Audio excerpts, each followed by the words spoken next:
রাজ্যে শিক্ষক নিয়োগে ভয়ঙ্কর দুর্নীতি সামনে এসেছে। এবার বেআইনিভাবে শিক্ষক নিয়োগের অভিযোগে হাইকোর্টের নির্দেশে সিআইডির হাতে গ্রেফতার হলেন পূর্ব মেদিনীপুরের অবসরপ্রাপ্ত ডিআই ও তমলুকের একটি স্কুলের প্রধান শিক্ষক। সম্প্রতি মুর্শিদাবাদের গোঠা হাই স্কুলে নিয়োগ দুর্নীতির তদন্তে নেমে আরো দুটি বেআইনি নিয়োগের অভিযোগের হদিশ পায় সিআইডি। হাইকোর্টে সিআইডি দাবি করে বাঁকুড়া এবং পূর্ব মেদিনীপুরের দুটি স্কুলে একটি করে বেআইনি নিয়োগের সন্ধান মিলেছে।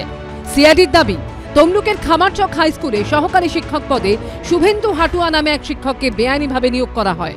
সিআইডি এই তথ্য দেওয়ার পর 24 ঘন্টার মধ্যে জেলা স্কুল পরিদর্শককে এফআইআর দায়ের করার নির্দেশ দেন কলকাতা হাইকোর্টের বিচারপতি বিশ্বজিৎ বসু। সেই মতো হাইকোর্টের নির্দেশে পূর্ব মেদিনীপুর জেলার বর্তমান ডিআই শুভাশিস মিত্র তমলুক থানায় এফআইআর দায়ের করেন।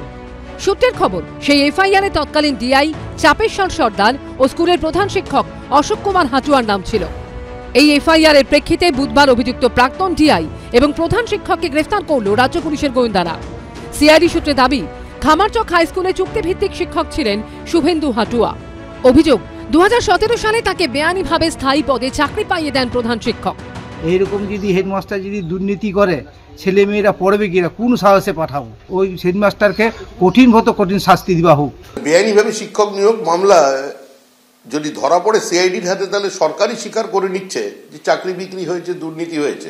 এটা কি তৃণমূলের আভ্যন্তরীণ দ্বন্দ্বের কারণে, আভ্যন্তরীণ রসায়নের কারণে অন্য গ্রুপের লোক ধরা পড়েছে? না উনি 75% টাকা যেখানে দেওয়ার কথা ছিল সেখানে পৌঁছতে পারেননি? সিআইডি গ্রেপ্তার করা মানে কি? বারিকের নাম শুনেছো তোমরা?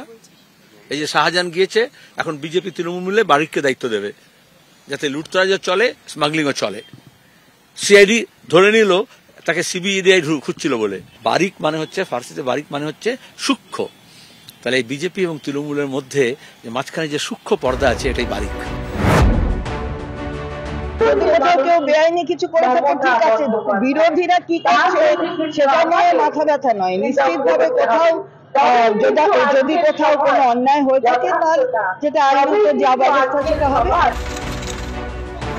একদিকে বেআইনিভাবে নিয়োগের অভিযোগ, অন্যদিকে মেধা তালিকায় নাম থাকা সত্ত্বেও চাকরির দাবিতে রাস্তায় বসে রয়েছেন এই চাকরি প্রার্থীরা। পার্থপ্রতিম ঘোষ, বিটন চক্রবর্তী ও আবির দত্তর রিপোর্ট, এবিপি আনন্দ।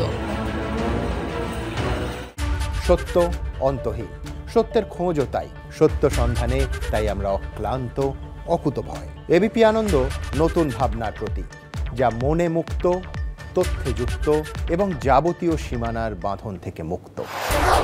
সীমা না শব্দটির মধ্যে লুকিয়ে আছে মানা শব্দটি, যেন চোখ রাঙানি এক অদৃশ্য বেড়াজাল, যা আটকে রাখে আমাদের এক ছোট্ট গণ্ডির মধ্যে।